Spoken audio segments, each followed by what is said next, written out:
Assalamualaikum warahmatullahi wabarakatuh. Perkenalkan, nama saya Denis Mulyadi dari kelas 10 MIPA 3. Kali ini saya akan melaksanakan tugas biologi, yaitu mempresentasikan cara bakteri dalam mendapatkan makanannya. Selanjutnya, silakan lihat presentasi saya berikut ini. Bakteri dalam mendapatkan makanan. Yang pertama, heterotrof. Bakteri heterotrof yaitu bakteri yang mendapatkan makanan dari makhluk hidup atau organisme lain. Bakteri jenis ini mendapatkan makanan berupa bahan organik yang ada di sekitar tempat hidupnya. Bakteri heterotrof umumnya tidak berklorofil dan tidak dapat menghasilkan makanan sendiri. Bakteri heterotrof dibedakan menjadi 4 golongan, yaitu bakteri parasit, bakteri saprofit, bakteri patogen, dan bakteri apatogen.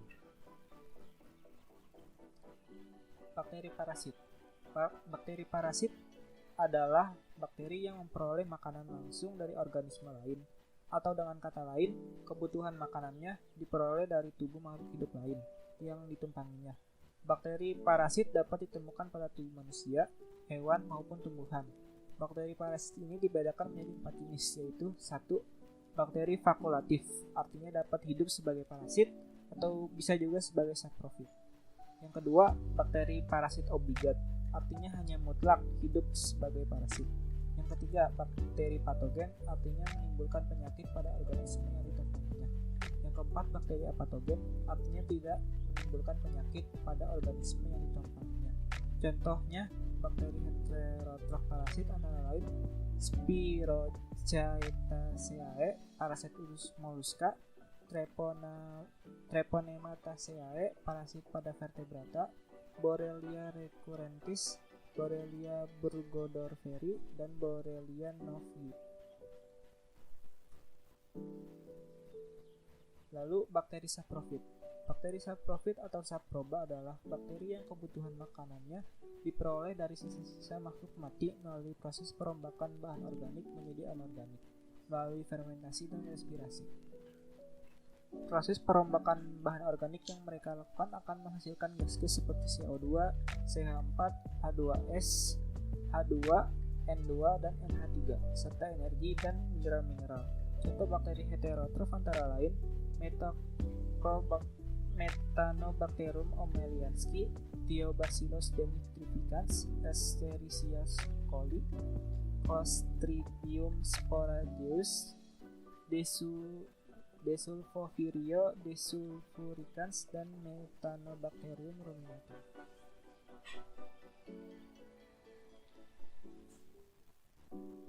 Selanjutnya, bakteri patogen. Bakteri patogen adalah bakteri parasit yang selain menyerap makanan, ia juga menyebabkan timbulnya penyakit pada tubuh inangnya.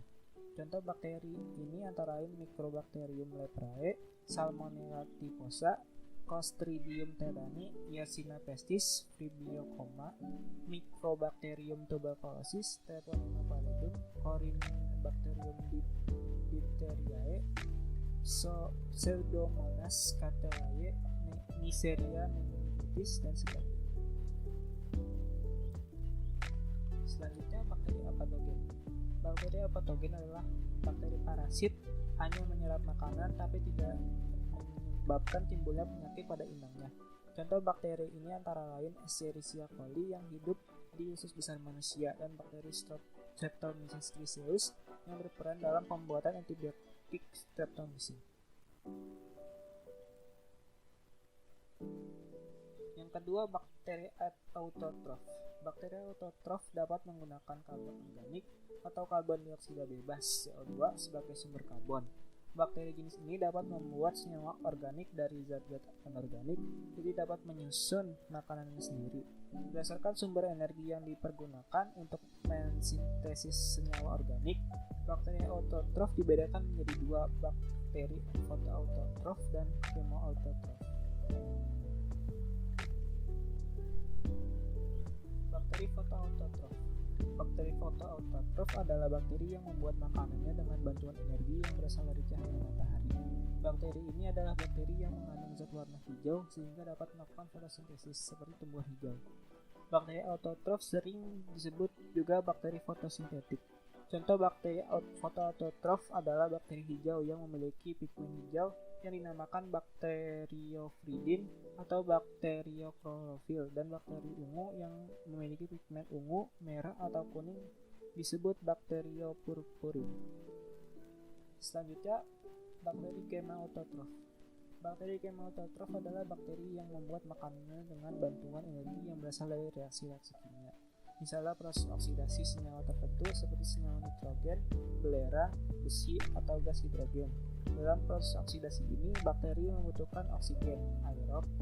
Contoh bakteri chemautotrof antara lain bakteri nitrit yang mengoksidasikan NH3 atau dikenal sebagai bakteri nitrifikasi. Contohnya Nitrosomonas, Nitrosococcus, dan Nitrobacter. Bakteri nitrat yang mengoksidasikan HNO2, bakteri belerang yang mengoksidasikan senyawa belerang, bakteri nitrospira, dan bakteri nitrosococcus.